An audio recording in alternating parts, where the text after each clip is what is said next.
December 1944. The Battle of the Bulge.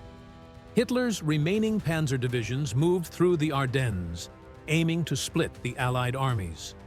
American lines buckled. Thousands were surrounded. Patton received an impossible order: pivot the Third Army north, strike the Germans in the flank, relieve the besieged Bastogne. He called on his fastest, hardest-hitting units, the Black Panthers. Through blizzards, zero temperatures, and ice-covered roads, they drove relentlessly.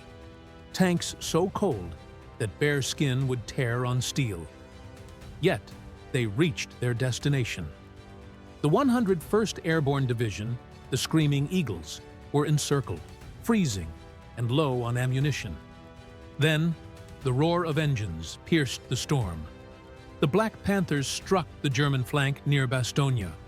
Fighting was savage. Snow turned black with soot and red with blood. SS Panzer divisions, elite soldiers, were unprepared for this armored onslaught. Irony thickened.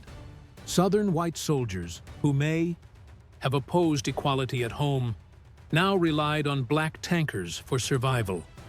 The main supply road the Germans relied on was destroyed. Their offensive shattered. There were no racial slurs, only brotherhood, forged in fire. The Black Panthers pressed eastward, toward the Siegfried Line. Dragon's teeth, concrete bunkers, artillery, engineered to stop an army. But the 761st were not an ordinary unit. Task force spearheaded by the Panthers broke through with speed and fury. Concrete barriers destroyed. Enemy guns silenced. The poetic justice was undeniable.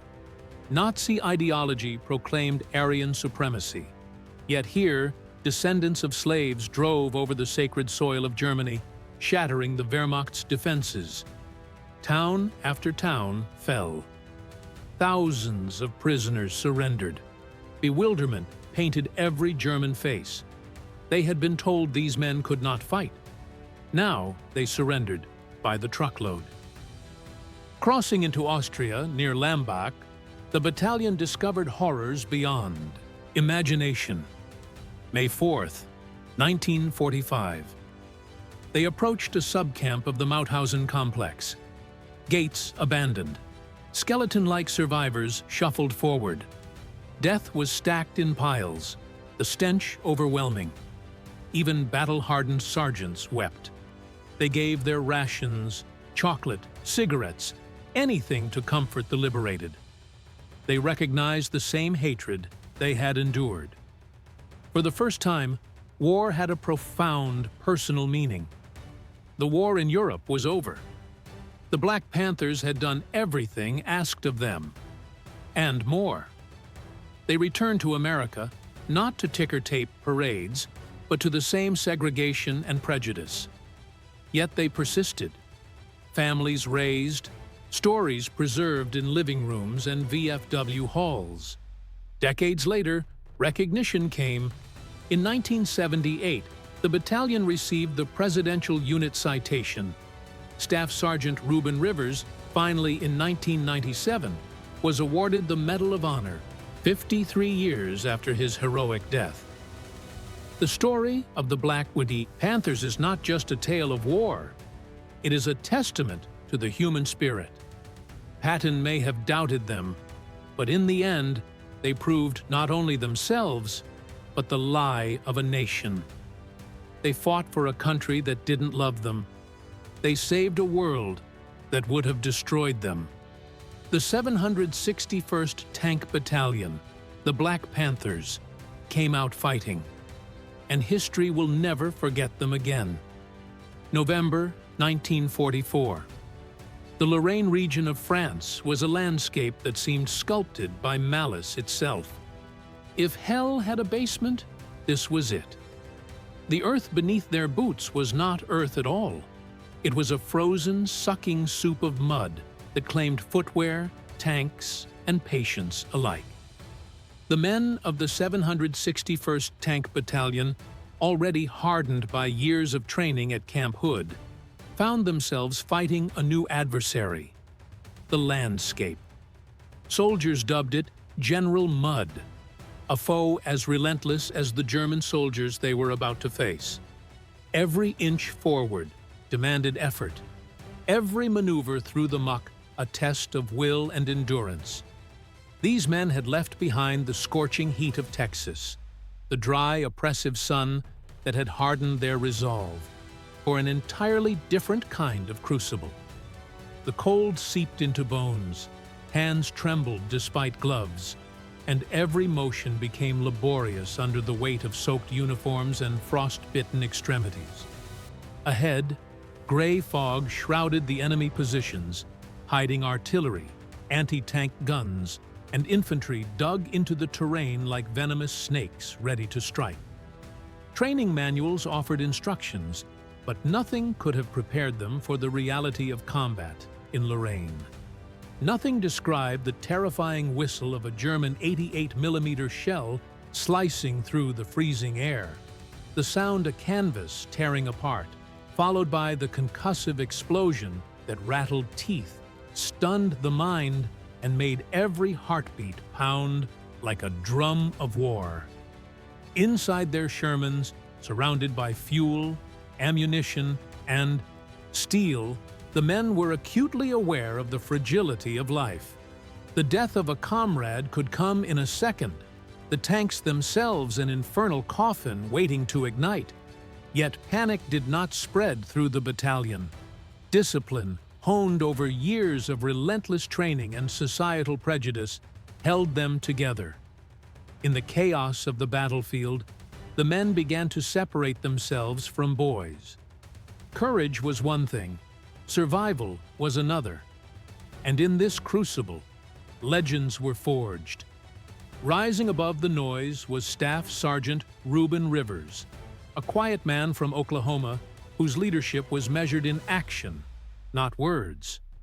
While Patton might command with fire and fury, Rivers led by example. When shells tore the air and radio chatter became frantic, Rivers remained calm. He maneuvered his tank not away from danger, but directly toward it. The Germans held the high ground, their positions fortified, expecting the inexperienced battalion to falter at the first real test. They had heard rumors of the black tankers propagated by Nazi propaganda, claiming them inferior. They expected fear, hesitation, failure. Instead, they were met with determination and skill.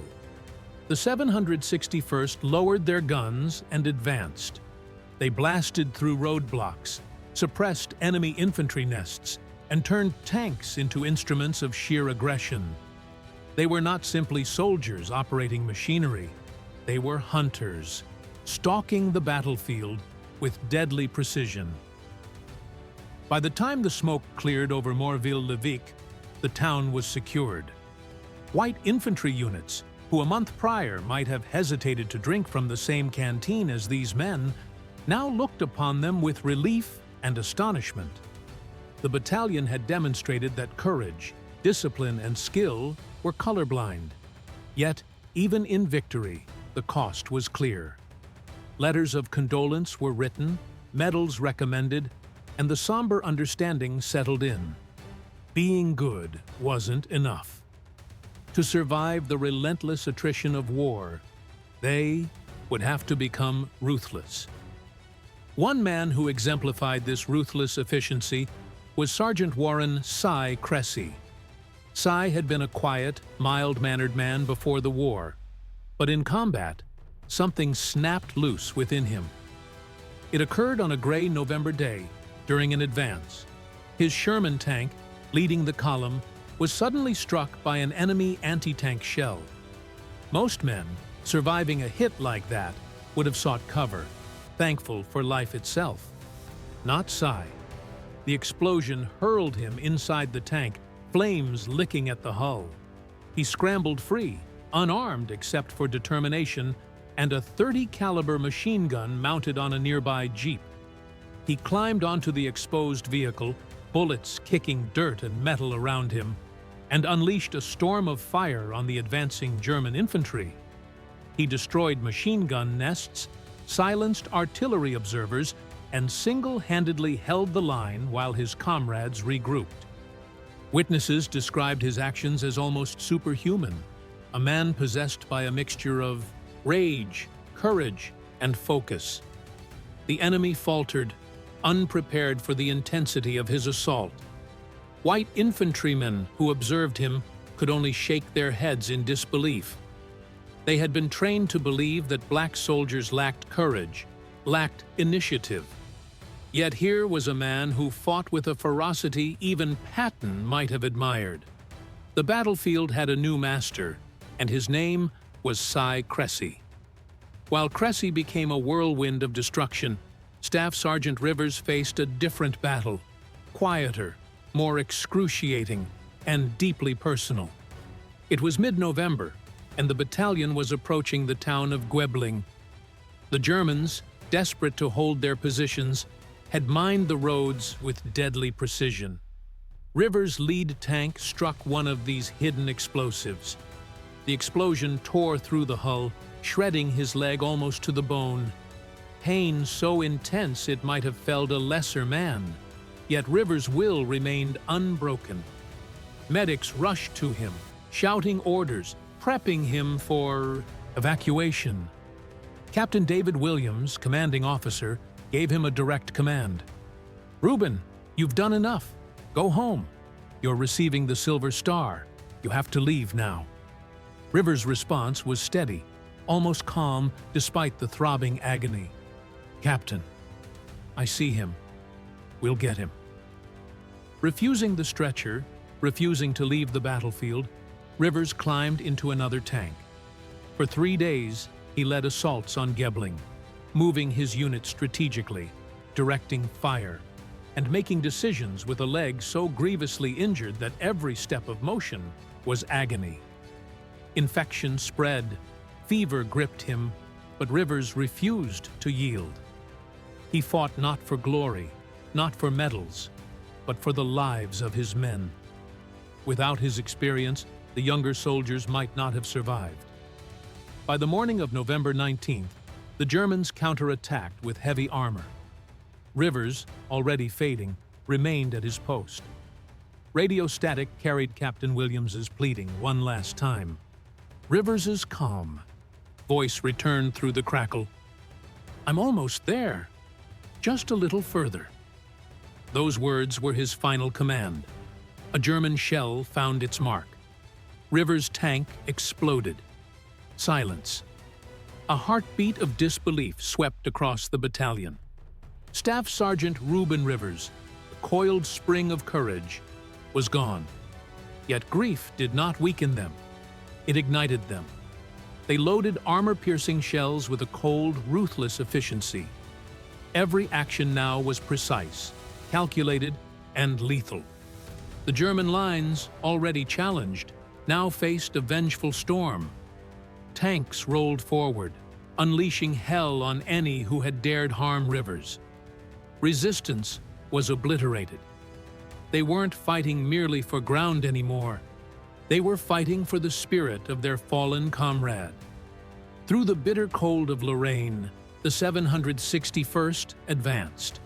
The lessons learned through years of training, humiliation, and combat coalesced into a single lethal force. Every maneuver was a testament to their skill. Every shell fired was a measure of resolve. The battalion became more than men and tanks. They became the embodiment of relentless willpower, a force that terrorized the Germans and inspired awe among allies. The battlefield was no longer just a map of strategic objectives. It was a proving ground, a place where the Black Panthers transformed doubt into certainty, fear into discipline, and prejudice into undeniable proof of capability. By the end of November, the Lorraine region bore witness to the emergence of legends. Men who would be remembered not for their color, but for their courage, ingenuity, and sheer tenacity. December 1944. Europe was in the grip of one of the harshest winters anyone could remember. The Ardennes forest, shrouded in snow and fog, became the stage for one of Hitler's most audacious plans. A surprise offensive designed to split the Allied armies in two. American lines buckled as thousands of soldiers found themselves encircled, cut off, and facing the bitter cold with dwindling supplies. Among those trapped were the men of the 101st Airborne Division, the Screaming Eagles. They fought with courage, but starvation, frostbite, and exhaustion gnawed at their morale. In the south, General Patton received an order that seemed impossible. He was to pivot the entire Third Army 90 degrees to the north, march through icy forests, and strike the German flank to relieve Bastogne. Logistically, it was a nightmare. The roads were sheets of black ice, snow piled high on both sides, and temperatures that would freeze exposed skin in seconds. Every vehicle risked sliding off cliffs or colliding with another. Every soldier risked frostbite, exhaustion, or worse. Patton needed his fastest, most reliable, and most ruthless units at the front. He called on the Black Panthers, the 761st Tank Battalion. Through the blizzard, their tanks advanced. Engines strained under the cold, tracks grinding through. Ice, the steel of the Shermans so cold that touching it with bare skin was enough to peel flesh. But the Panthers pressed on, unfazed. Training, discipline, and sheer willpower propelled them forward. Every mile brought them closer to Bastogne and closer to the moment where they would be tested as never before. By the time they arrived near Bastogne, the situation was dire. The Screaming Eagles were surrounded, low on ammunition, and barely holding the line. Desperation hung in the air like the freezing fog. And then, through the storm, came the roar of engines, the deep, menacing rumble of American armor. The Black Panthers struck the German flank near the town of Tlet. The battle was immediate, brutal, and chaotic. Snow mixed with black soot and the red of blood. SS Panzer divisions, elite soldiers trained to instill terror and execute swift strikes, were caught off guard. They had not anticipated American armor of such speed, aggression, and precision striking their flanks. Every Sherman was a battering ram, every shell fired a declaration of vengeance. The main supply road that the Germans relied on to strangle Bastogne was destroyed. Their offensive fractured. Irony was thick. Southern white soldiers, who might have opposed racial equality at home, now owed their lives to black tankers. Hatred, prejudice, and societal lies were irrelevant in the face of survival. Brotherhood, forged in fire and blood, prevailed. The Panthers did not pause. As the snow fell and visibility dropped, they pushed eastward toward the Siegfried Line, Germany's formidable defensive network. Known as the West Wall to the Allies, it was a nightmare of engineering. Miles of concrete tank traps called Dragon's Teeth, bunkers with walls 6 feet thick, artillery pre-aimed on every possible approach, minefields stretching like invisible webs. Its purpose was to halt any army, to crush hope before it could reach the German heartland. But the 761st were no ordinary unit. Task Force, spearheaded by the Panthers, became the hammer against the wall. They did not advance cautiously. They attacked with speed, determination, and lethal ingenuity. Gaps were blasted in concrete barriers. Enemy bunkers were neutralized with a combination of direct fire and coordinated infantry support. Tanks maneuvered with precision to expose the flanks of pillboxes. Artillery positions that had withstood months of assault fell within hours. The poetic justice of it was profound. Nazi ideology rested on the lie of Aryan supremacy, that black men were unfit for combat, inferior in intellect and bravery. Yet here they were, descendants of slaves, driving American steel into the heart of the fatherland, shattering the Wehrmacht's defenses, capturing towns and taking thousands of prisoners. German soldiers, indoctrinated to believe that black men were cowards, now surrendered en masse. Bewilderment etched every face. The Panthers had turned prejudice into proof. The very lies that sought to diminish them now amplified their legend. By spring 1945, the Third Reich was crumbling, yet the path was still barred. Austria, the final stages of Nazi resistance, lay ahead. Crossing into Austrian territory, the battalion discovered the horrors of a different kind. Atrocities not confined to the battlefield. Near the town of Lambach, the wind carried a stench so foul it made the soldiers gag. Before they even saw the camp, they knew death had been industrialized here. On May 4, 1945, the Black Panthers approached Kersen Lager, a subcamp of the Mauthausen concentration camp complex. The German guards had fled, leaving thousands of prisoners behind. The scenes that greeted the battalion were unimaginable. Men and women reduced to skeletal frames, their eyes hollow, skin festering, bodies stacked like firewood against the barracks. Even battle-hardened sergeants, men who had faced the deadliest soldiers in Europe, wept openly at the sight. The Panthers, hardened killers by now, approached cautiously, yet with a deep understanding of the gravity of the situation. They offered rations, chocolate, cigarettes, any comfort they could spare. The connection between liberator and liberated was immediate and visceral. These black soldiers, who had faced systemic prejudice their entire lives, now looked into the eyes of people who had endured unimaginable hatred. They saw themselves reflected in the survivors' pain.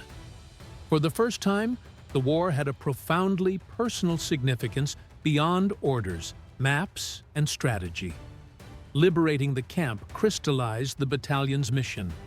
They had fought for territory, for victory, and for comrades. But here, they understood a larger purpose. A fight against dehumanization itself. The very ideology that had marginalized them in their own country had been embodied in the camps, and now they stood as the instruments of justice. The war in Europe was effectively over. The Black Panthers had done everything asked of them, and more. Yet their return home told a different story. Ships docked in New York Harbor. Guns were silent, uniforms pressed. But there were no ticker tape parades. No newsreels celebrated the men who had shattered the Siegfried Line or saved thousands at Bastogne. America, still a segregated nation, had yet to reconcile its prejudice with the heroism of its black soldiers. Some of the men were beaten, even killed, for wearing their uniforms in public. Yet, they persisted. They raised families, told stories in living rooms, and waited for justice that would take decades to arrive. Recognition came slowly. In 1978, the battalion was awarded the Presidential Unit Citation, the highest honor a unit could receive, acknowledging extraordinary gallantry, speed, and unshakable resolve. Staff Sergeant Reuben Rivers, the man who had led his tank while his leg was virtually destroyed, finally received the Medal of Honor. In 1997, 53 years after his heroic death in France, the story of the 761st Tank Battalion, the Black Panthers, is not just a war story. It is a testament to resilience, courage, and the human spirit. They fought for a country that did not love them, yet they saved a world that might have destroyed them. They proved beyond doubt that valor is not determined by skin color, that courage transcends prejudice, and that history will remember the deeds of men who refused to bow to injustice. Their legacy endures. Patton may have feared sending them, doubting what an entire nation could not yet recognize. But in the end, the Black Panthers proved that fear of greatness often lies in those who cannot comprehend it. They fought, they liberated, they endured, and they triumphed. The name of the 761st Tank Battalion would never again fade into the shadows. They were the Black Panthers. They came out fighting, and history will never forget them.